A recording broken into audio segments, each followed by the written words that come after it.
Allah subhanahu wa ta'ala commands us for our own success. O believers, be mindful of Allah and let every soul think deeply, reflect on what you have sent ahead of deeds for your afterlife. And be conscious of Allah, be mindful of Allah, worship Him on His terms. Verily Allah is aware of all that you do. Oftentimes, it may feel like the world is burning. It may feel like everything is bad. It may feel like there's no hope left in the world. Oftentimes, people express a sentiment of helplessness. There's nothing left to do. Or a sense of being demoralized. I cannot possibly try again. And there's this concept within psychology of learned helplessness. And this particular phrase, this particular concept refers to a situation where someone has tried repeatedly or experienced difficulty to change a situation, but they've given up. They feel like there's no hope anymore. There's no point of trying. Although in this particular case, there's something they can do to change their circumstances. What are examples? Students. A student takes an exam once, twice, thrice, and they keep failing a class or struggling with concepts. And so they decide, you know what, this is not for me. I can't do it. Are there other avenues? Is there tutoring? Is there something you could do? Could you try harder? Can you learn? Can you talk to an expert in this area? Have you gone to the learning center? So sometimes we give up, although technically there's something you can do. Someone who struggles with the addiction to smoking, and millions of people around the world have overcome this addiction, and some thought they never could. But it's damaging to the body, to the heart, to the mind, a cause of death and cancer in many different ways. And of course, therefore, religiously we cannot harm our body. So somebody says, I can't. I've tried so many times. I'm not like the other addicts. For me, it's too difficult. I can't do it. I tried 100, 200, 700 times, one brother said. I can't possibly do it. But there are people who tried 1,000 times and eventually they succeeded because they kept trying. Because they tried strategically, they tried something new, they tried differently. And sometimes we look at these situations around the world and we may express a sentiment of hopelessness. 10 months of genocide, how much more does the world need to see? 10 months of protests and awareness, what else do you need? But also 76 years of occupation, but also a history of discrimination in this country and violence around the world. We are not surprised. And so what do? Let's look to just some brief chapters of the Quran and the Sunnah, brief chapters of the righteous who came before us, and specifically the prophets as well, and those that were considered close to Allah subhanahu wa ta'ala. And we can take from every one of these a very quick lesson, inshallah ta'ala, that is timeless. Number one, you look at the example of Maryam alayhi salam. And the story we know of Maryam alayhi salam with the miraculous pregnancy and eventually the birth, but just this one specific phrase that was said to her. Not to be sad, but after this, وَهُزِّي إِلَيْكِ بِجِذْعِ النَّخْلَةِ تُسَاقِطْ عَلَيْكِ رُطَبًا جَنِيًّا. There's an emphasis on you taking action, behavioral activation, if you will. Shake the trunk of the palm tree and perhaps some ripe, fresh dates will fall upon you or your way. In other words, first ask yourself, in any situation where you feel you're losing hope, what can I do? What actions should I be taking? What are the things that are pleasing to Allah subhanahu wa ta'ala? Because there's always something, even if it's dua, do not belittle the power of dua. The second lesson we take is from the story of Yunus alayhi salam in the belly of the whale, in the depths and the darknesses of the ocean. You think of the story of Yunus alayhi salam, and he calls upon Allah subhanahu wa ta'ala despite the darkness that he is in. فَنَادَى فِي الظُّلُمَاتِ. You and I might think there's no way out. You're not only underwater, you've not only been swallowed by a whale, you're not possibly going to find a way to navigate yourself back to a surface and find another opportunity at life. فَنَادَى فِي الظُّلُمَاتِ. He called out in the darkness. Darkness is multiple layers. أَن لَا إِلَهَ إِلَّا أَنْتَ سُبْحَانَكَ إِنِّي كُنْتُ مِنَ الظَّالِمِينَ. There is no God but you, O Allah. You are perfect. Subhanak. You are perfect, O Allah, in your wisdom, in your decree, in my test. You are perfect, O Allah. For this thing that I'm losing hope in, you are perfect, O Allah, to help me get out of my situation. Inni kuntu min al-zalimin. When you say, Inni kuntu min al-zalimin, I have been amongst the wrongdoers, I have certainly done wrong. We take from this story a number of lessons. Amongst them, sometimes our frustration may cause us to do things that we regret later on. And we are always reminded to think through before you act, because there is going to be accountability later. There might be consequences for the words that you speak, for the text that you send, for the way you react to your husband, to your wife, to your parents, to your children, to a Muslim, to a non-Muslim. So when you think of this reality, you recognize, although regret is there, you would rather prevent yourself from falling into that mistake. So we learn from our mistakes and those of others. But also, with the story of Yunus alayhi salam, we learn the importance of self-accountability. So you go through a hardship, you might feel hopeless or helpless. You look at Gaza and Sudan, you might feel hopeless or helpless. You ask yourself, what is my role in this? What am I supposed to do to pass this test from Allah subhanahu wa ta'ala if I'm not directly involved? But if it is directly about you, is there something that I did that could have caused this of sinfulness? Because oftentimes we want to change the world and change our situations, but we don't want to change ourselves. And Allah subhanahu wa ta'ala commands us to look within. إِنَّ اللَّهَ لَا يُغَيِّرُ مَا بِقَوْمٍ حَتَّى يُغَيِّرُ مَا بِأَنفُسِهِمْ. Allah does not change the conditions of a people until they change what is within themselves. Sometimes we want to change everything external to us because addressing what is within is more uncomfortable. It's difficult to recognize and admit where we have shortcomings. So when we say, La ilaha illa anta subhanaka inni kuntu min al-dhalimeen, sometimes we recognize it is my sin, let me ask for forgiveness. And other times we seek forgiveness from Allah because generally istighfar leads to solutions. It leads to a way out, as we find in the Quran, in the Sunnah. Additionally, in the story of Yunus alayhi salam, there's a sense of peace you can find only when you feel completely helpless in worldly terms and you call upon Allah subhanahu wa ta'ala al-Jabbar, al-Qawi. You call upon Allah al-Aziz. You call upon Allah al-Rahman, al-Rahim. That when you call upon Allah subhanahu wa ta'ala in moments like that, you find even more tranquility and peace. And in addition to this, we recognize this particular dua has been preserved for us. And the Prophet sallallahu alaihi wasallam mentioned, peace be upon him, that the one who says this dua will find relief from hardship. To paraphrase the narration of at-Tirmidhi, La ilaha illa anta subhanaka inni kuntu min al-dhalimeen. La ilaha illa ant. There's no God but you, O Allah. Subhanak, you are perfect. You are perfect. Regardless of how difficult this challenge is, regardless how difficult the genocide is, regardless of my personal challenges, you are perfect, O Allah, in your wisdom and in everything else. I have been amongst those who do wrong. Inni kuntu min al-dhalimeen. You apply this to your marriage, you apply this to your relationships, you apply this to your studies, your job, your financial situation, your health, and the situation of the ummah, the situation of our brothers and sisters. La ilaha illa anta subhanaka inni kuntu min al-dhalimeen. Elsewhere, you look to another lesson in the stories of Musa alayhi salam, but just one particular scene. He's fleeing Egypt to Madian. He's fleeing persecution. And he sees these two sisters, these two women who need help. And he's already going through what he's going through. And he decides to help them. And then he makes dua. And in this moment, there's a really interesting additional gem, a benefit, if you will, that many Muslim psychologists have pointed out. And many of these lessons are the lessons expressed by Muslim psychologists and others.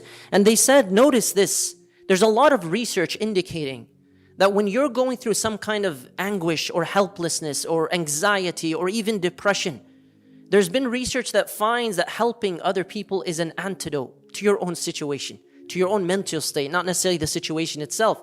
But also helping others, we know brings about a divine barakah, a gift from Allah, a blessing that may aid your situation directly too. And so sometimes you look at the helplessness that people express or the hopelessness that they have, and you say, you know what? I may not right now be able to change my situation overnight, but I'm trying. In the meantime, you notice somebody else needs help, you help. And this could be an antidote and also a cure for your own situation. You learn from the lesson of Hajra alayhi salam in the middle of a desert. We were in the bottom of the ocean. We were fleeing from Egypt. And now we're talking about the desert. Hajra alayhi salam, when she's left there, there's a psychological reframing. Is this from you or from Allah? No, this is from Allah. This command, Ibrahim alayhi salam responds, this command is from Allah subhanahu wa ta'ala. So there's an entire reframing of what I'm going through. My challenge, my test is an opportunity. So what does she do? Does she give up? She's in the middle of the desert with her baby child, and she decides to search for water. And she goes back and forth between Al-Safa and Al-Marwa, as we do when we go for Umrah and for Hajj, commemorating her sacrifices. And what do we have from this? Not only her own relief and the relief for her child, but also for all of us as we access and experience Zamzam water for the rest of humanity, for the rest of time. A reminder every time you think of Zamzam water or drink from it and you make dua through it, every single time you remember this did not come about without sacrifice. This came about from someone who did not give up, from someone who was in the midst of a desert. They were content with that test and they persevered. You have to take the first step. Had she not taken the first step between Al-Safa and Al-Marwa back and forth, there would not be a second, a third, 1,000th step. There would not be Zamzam water. There would not be relief. There would not be a way out. And sometimes we give up at that final step, the 1,000th mile. But perhaps had you taken another mile or two, you would have found some change in your situation. Sometimes we give up, and the reality of the tests of this world is that we must endure. Zamzam and the story of Hajra alayhi salam is a reminder of not losing hope. No matter how difficult your situation is, reframe it. Psychologically reframe it. What would Allah like for me to do in this situation? How do I persevere? How do I keep moving forward? You also look at the story of Yusuf alayhi salam, and there's a specific lens that many scholars and psychologists and others have pointed out that's neglected, and it's that of advocating for oneself. Of all the lessons, we can spend 5 or 10 khutbahs just on the story of Yusuf alayhi salam, but of all the lessons, notice 2 statements in particular. Yusuf alayhi salam tells one of the prisoners, the one he interprets the dream for, and that man is going to be safe. He tells him, don't forget to mention me to your master, meaning when you're freed. Don't forget. That man forgot. But he also, when he was freed, he also told the king, اجعلني على خزائن الأرض. Place me as a leader, the one in charge of basically the storehouses of the land. And he says, إني حفيظ عليم. I am trustworthy, honest, and knowledgeable. Rarely do you find in any Islamic source text, Quran, Sunnah, and other, do you find someone requesting, commanding, demanding a position of authority. Because generally, it's not a good sign for someone to want power. But in this case, there are many reasons for it. Yusuf alayhi salam is qualified. He's also a prophet. Perhaps it was a command for him to do so. He's qualified for the position that others might cause harm in. And so sometimes you actually have to step up to the plate to volunteer, to support. Yusuf alayhi salam did not allow a feeling of helplessness in prison to consume him. He was thrown into the well, betrayed by his own brothers. You would think emotionally that someone might feel, I have no self-worth. And this brings us to a very important reminder that when you're connected to Allah, you find your self-worth through Him.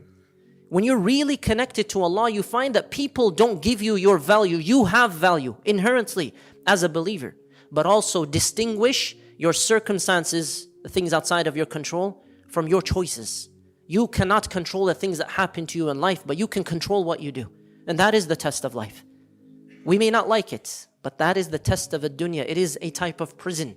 It's a limited time, opportunity, a challenge, but the reward for the one who perseveres is great. The reward is that which is eternal. Yusuf alayhi salam did not give up. And after being powerless for so long in prison, he's connected to Allah subhanahu wa ta'ala. What does he do to the people that caused all of this as a catalyst? His own brothers? He forgave them, which is a very difficult thing to do. Because you think about some of the worst forms of oppression, you wonder, how would I respond? But as some psychologists have pointed out, part of navigating your own feeling of powerlessness is to think about what you would do if this condition was alleviated. What would you do to the people who caused this? And of course, as difficult as it is, you look historically to the Muslims at the time of the Crusaders in 1099, when they butchered the Jews and the Muslims in Al-Aqsa in Jerusalem, and they took over that land for 88 years. They didn't treat Muslims and Jews properly for the next 88 years. No, they were looking to conquer as many lands as possible, and especially Al-Aqsa. And when Salah ad-Din Ayyubi, rahimahullah, and many others that Allah subhanahu wa ta'ala utilized to pave the path to liberation for Al-Aqsa, may Allah allow us to see a free Aqsa and a free Muslim land in every place around the world, Allahumma ameen. Notice this and remember, people historically documented, the Christians were the first to document the way that Salah ad-Din treated the very people who caused that oppression. He allowed them, those who wanted safe passage, to leave, which is a very difficult thing to think about. Salah ad-Din al-Ayyubi rahimahullah was following the footsteps of the one who liberated it before, Umar radiyallahu an, who was learning from Rasulullah sallallahu alayhi wasallam. The Muslims do not stoop to the level of the Crusaders. The Muslims do not stoop to the level of the Zionists of today. They could be the most barbaric, disgusting, deplorable human beings, committing some of the worst crimes that have been documented, live streamed, that no one can deny, that any conscious, sincere person would not deny, just like the politicians who applaud them, who welcome them, who smile at them, the soldiers who rape and torture, the soldiers who kill and mock and mutilate and abuse Men and women, young and old, boys and girls, they don't care. Even animals they have killed mercilessly. You look at this situation and you say, although they don't care and they have no standards and they want to be pathological, not just as liars, but as abusers and terrorists and war criminals, we do not learn from them. They are not our teachers. They are not our standard. So they deserve the worst of punishments. They deserve what's coming to them. They deserve whatever happens to them. And they deserve the punishment of the afterlife. But if this condition is alleviated soon, and inshallah we will see a Palestine that is free soon, inshallah we see an Aqsa that is free soon, and we're able to pray in Masjid al-Aqsa. But we do not stoop to the level of these barbaric terrorists because we have standards. We know what the rules of engagement are when we deal with people who abuse us and harm us here, personally, or anywhere around the world. And this is a reminder for us that's allowing us to stabilize in a way our emotions and regulating them from an Islamic lens. That we know what we are supposed to do in any situation in life, any challenge that we go through, and that we do not treat people based on their standards, but based on the revelation that Allah subhanahu wa ta'ala has given us. And finally, you look to the example of Nuh alayhi salam. He's oppressed. He's trying so hard to save people's lives. And he feels so helpless. They're calling him crazy. They're making fun of him. Propaganda, political propaganda against him and his followers. فَدَعَى رَبَّهُ أَنِّي مَغْلُوبٌ فَانْتَصِرْ. And every prophet and every righteous shows us dua is the first step. Turn to Allah consistently. And it's a step you never abandon. فَدَعَى رَبَّهُ أَنِّي مَغْلُوبٌ فَانْتَصِرْ. Oh Allah, I'm helpless, so help me. I'm oppressed, I'm abused, I'm being opposed. مَغْلُوبٌ فَانْتَصِرْ. So grant me victory and success. When you look at all of this, you can also take lessons that help in the tarbiyah, the development of a young Muslim too. A high school student, a middle school student, elementary school student, college students, and others. And so, number one, as far as parenting advice goes, we help children differentiate factors outside of their control to the choices of influence, the sphere of influence that they actually have. The second, and we have to distinguish these two, the second is the power of helping others when we feel helpless. The importance of constantly serving and volunteering and helping, even though you may be going through your own hardship, not thinking what the whole world is about me alone, trying to help other people as well. The third is the importance of self-accountability when it comes to facilitating change. What is my role? What did I do? How can I change this? The fourth and the last point here is to divide overwhelming situations into small manageable plans, small parts and small milestones so they can be tackled accordingly. And of course, dua.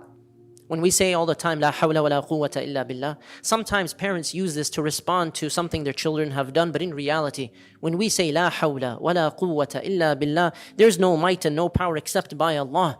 We have to really think about what we are saying and ensure that our hearts are present. La hawla wa la quwwata illa billah. Do not give up on dua. Do not give up on resilience. Do not give up on the actions you can take, on self-accountability, on manageable plans, on uniting with others. May Allah forgive us and grant us relief. And for our brothers and sisters in every land and place, ask Allah for forgiveness. He is the oft-forgiving, the ever-merciful.